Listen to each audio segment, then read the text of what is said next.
বর্তমান পরিস্থিতি সম্পর্কে আমি বলেছি যে এই বছর নির্বাচন করা সম্ভব না। আমি ঠিক এই কথাটা বলি নাই।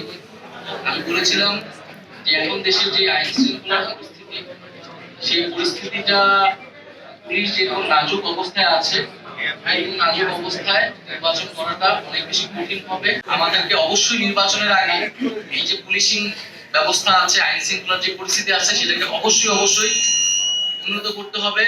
আমাদেরকে কারা সহযোগিতা করতেছে আর্থিকভাবে, আমরা যদি তাদের নাম প্রকাশ করি, তারা যে কোনো ধরনের ক্ষতির শিকার হবে না, সেই নিশ্চয়তা সরকার থেকে দিতে হবে। আসলে আমরা মনে করি এটা জনগণের দল এনসিপি, এবং জনগণের অর্থতেই এটি আসলে পরিচালিত হবে।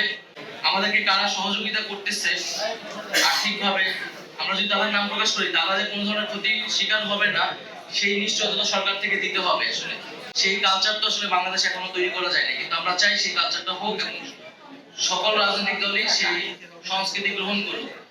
দ্রব্যমূল্য নিয়ে এখানে আমার মনে হয় যে আমার সাথে যারা আছেন তারা এর আগেও থেকে নাগরিক কমিটি আন্দোলন জায়গা থেকে বারবার বলেছেন, এবং গতকাল আমরা ইফতার প্রোগ্রামে বলেছি দ্রব্যমূল্য, তেলের দাম এবং ঈদের বাজার যাতে নিয়ন্ত্রণে থাকে। আমরা যেসব অলিগার্ড ছিল বাংলাদেশে, যারা দুর্নীতিবাজ, লুটেরা, ব্যবসায়ী শ্রেণী ছিল, আমরা কখনোই তাদেরকে সমর্থন করি না, করব না। এবং আমরা মূলত যারা দেশপ্রেমী, যারা দেশকে নতুন ভাবে গড়তে চায়, ছাত্রদের এই যে নতুন উদ্যোগকে সমর্থন করছে, যে সব মানুষরা রয়েছে সকল সমাজে, তাদের থেকে আমরা সহযোগিতা চাচ্ছি। সাধারণ মানুষের কাছ থেকে আমরা সহযোগিতা চাবো। আমরা রিক্সাওয়ালা থেকে শুরু করে সমাজের সকল শ্রেণী পেশার মানুষের কাছে যাব আর্থিক সহায়তার জন্য, কারণ আমরা মনে করি এটা জনগণের দল এনসিপি, এবং জনগণের অর্থতেই এটি আসলে পরিচালিত হবে। এবং আমরা আমাদের একটা ফিনান্সিয়াল পলিসি টিম গঠন হয়েছে।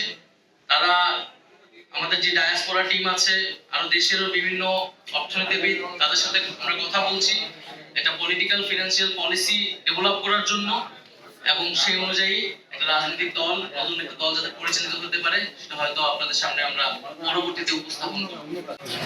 বর্তমান পরিস্থিতি সম্পর্কে আমি বলেছি যে এই বছর নির্বাচন করা সম্ভব না। আমি ঠিক এই কথাটা বলি নাই।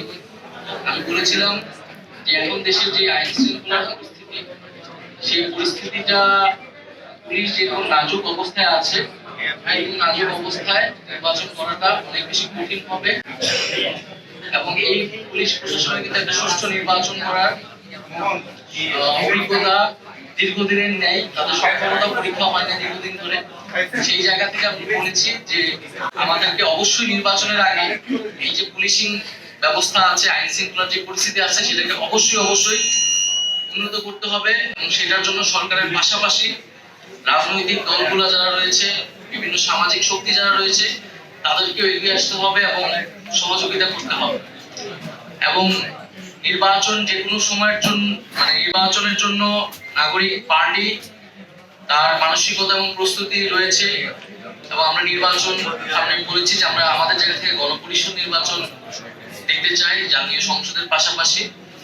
তো সেটার আগে নির্বাচন কেবলমাত্র নির্বাচনই জাতীয় নাগরিক পার্টি বা এনসিপির এই মুহূর্তে একমাত্র দাবি নয়। আমরা গণপরিষদ বা জাতীয় নির্বাচনের কথা বলছি, কিন্তু তার আগে আমরা দৃশ্যমান বিচার কার্যক্রম দেখতে চাই।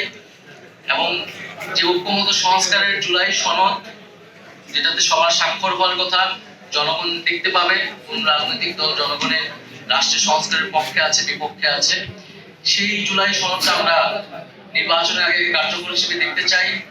যে জুলাই ঘোষণাপত্রর কথা উঠেছিল ছাত্রদের পক্ষ থেকে, সেটি আমরা বাস্তবায়ন দেখতে চাই দ্রুত সময়ের মধ্যে।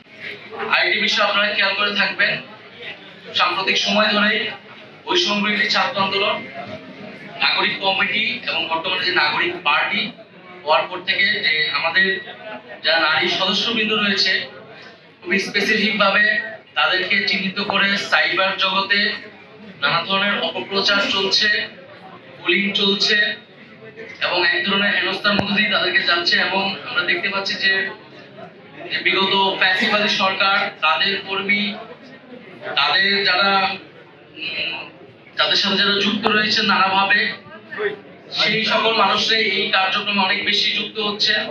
নারীদেরকে টার্গেট করা হচ্ছে পলিটিক্যাল স্পেয়ারে, যাতে নারীরা রাজনৈতিক কাজে, দেশ গঠনের কাজে যুক্ত হতে না পারে নিরুৎসাহিত করার জন্য এবং তাদেরকে একটা মেন্টাল ট্রমার মধ্যে দিয়ে তাদেরকে নিয়ে যাওয়ার চেষ্টা করা হচ্ছে। আমরা এর তীব্র নিন্দা এবং প্রতিবাদ জানাই এবং আমরা মনে করি যে এটার জন্য যথাযথ ব্যবস্থা আসলে সরকারের জায়গা থেকে নেওয়া উচিত।